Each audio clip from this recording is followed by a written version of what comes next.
Hello, everyone, and welcome to Soul Stained Ink. My name is Beth, and I am here with pieces and parts of the mid-year book freakout tag.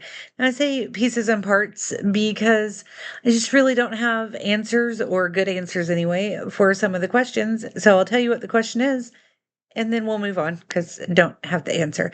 I do have an answer for question number one, which is, how is your reading year going? And I think it's going pretty well. I've finished 62 books so far. Part of those are my dissertation reads, and then part of those are me widening the scope of what I'm reading, because I decided, since I'm reading so many middle grade books for my dissertation, well, I'm still grabbing new ones that have nothing to do with my thesis. I am also actively, cognitively trying to pick young adult and adult reads that I have not been picking up in quite some time. And in fact, an adult read is the answer to both the biggest surprise and the worst disappointment of the year. Two different ones, though. So we'll get to those in a minute. Question number two is, what is the best book you've read so far this year? And I don't actually have a great answer for that one, because the biggest surprise of the year is one of the books that kind of tied for best book, and B, the other option for best book is one that I'll go ahead and show it to you. Good Different by Meg Eden Hewitt. I love this book. It is phenomenal. I've spoken to you multiple times about it. So if you've seen videos where I talked about this earlier on in the year, then you're probably not surprised that I pulled this up. It is poignant. It is beautiful. It is amazing. And I love it. It is a book in verse. It is a middle grade book. It is a book that is part of my dissertation. And that author has a couple of books that are going to be part of my dissertation. So that's kind of the best answer I have for you, but I'm really not for sure what my best book is at this point. So that's what you get. All right, best sequel you've read. I apparently have not read any sequels. I could have sworn I had, but when I looked back over the books I've read on Goodreads, it seems like perhaps I have not. So, eh. Number four, new release you've not read yet but want to. I have no idea what is even a new release at this point. I think the best answer I can give you is probably like one of the cozy mystery series that I like to read. Or something by James Ponti. I don't know. All right. Most anticipated release of the second half of the year. Elizabeth Penny's newest book. She has some things coming out at the end of the year that I am excited for. But again, I'm not really paying attention that much this year, so I have no idea. Biggest disappointment of the year so far. You probably already know my answer to this, and I'm not going to go into detail because I have ranted a little bit about it somewhat recently, but that is Yesteryear by Caro Claire Burke. This book had beautiful writing and absolutely detestable everything else. I gave it a very soft 3 out of 5 stars. Now, it has a 4-star rating on Goodreads because a lot of people were like, oh my goodness, this makes so much sense. And for them, it does. And I love that for them. I could not get past a lot of things that happen in that book to give it any more than an incredibly soft 3 out of 5. The next question is, what is the biggest surprise of the year so far? And that, my friends, is also the other book that could have been my best book of the year. And that is Dungeon Crawler Carl by Matt Dinneman. I'm very much looking forward to reading the second and rest of the series. I just finished this a couple of weeks ago, got it from my library, and then as I was starting it, I was like, oh my goodness, I love this. And one of my friends was like, you should get the audio. It is phenomenal. And it is. It really, really is. Um, so there's that. Who is your new favorite author? So that is a tie between Matt Dinniman of Dungeon Crawler Carl fame and T. Kingfisher. So neither of those are new authors, obviously. But I read House with Good Bones. I just finished that. And that is the only thing that I've read by T. Kingfisher. And Dungeon Crawler Carl is the only thing I've read by Matt Dinniman so far. But if the writing style in those books is the same as the other books by those authors, I'm down. Um, who is your fictional crush? The closest thing I really have to a new fictional crush is going to be Ruin from The Curse of Penrith Hall. I just finished reading this one. It is by Jess Armstrong. This is cozy mystery, slight paranormal possibility, maybe twist. Definitely more of like a magical realism, I don't know, situation going on here.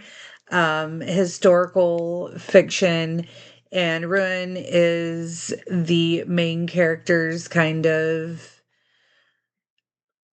frenemy to maybe more partner, as she is trying to figure out what is going on at her ex-girlfriend's country estate. Ruin was phenomenal, though. He was funny and sweet, and I super enjoyed him. Um, and I just finished that book this morning, and definitely fresh in my mind that he's adorable. Who is your new favorite fictional character? Donut from Dungeon Crawler Carl. She is a Persian cat who is mutated to be able to talk and is incredibly sassy, and I adore her and her pet T Rex. A book that made you cry. So, several books made me tear up, like Good Different definitely made me tear up. I teared up at parts in um well, in a lot of the middle grade books. Not If I Can Help It by Carolyn Mackler, which follows a girl with sensory deprivation, or not sensory deprivation, sensory, wow, disorder. Small Town Big Magic by Hazel Beck, A Perfect Mistake by Melanie Conklin, um, Honestly Elliot by Gillian McDunn, Funny Story by Emily Henry. Those, both adult and middle grade, I teared up at those. What is a book that made you happy? Dungeon Crawler Carl made me so happy. I laughed so hard at that. Good Different made me happy for completely different reasons. Reading makes me happy. So, T. Kingfisher, House with Good Bones, made me happy because it was just written about things in a style that felt familiar but also new, and I really enjoyed it. Um, so, yeah. What is the most beautiful book you have bought this year? Listen, I've bought a bunch of middle grade books. Okay, and they have cute covers, and I love this cover. She talks about being a dragon in here a lot. And you know I love me a good dragon. So I love this cover. But my favorites, Fiona sent me this one. Um, and I cannot remember your new Cozy Haven. I remembered Fee.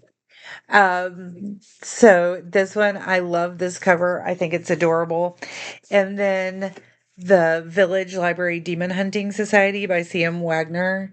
I love this very simple kind of 50s situation going on here, and I adore it.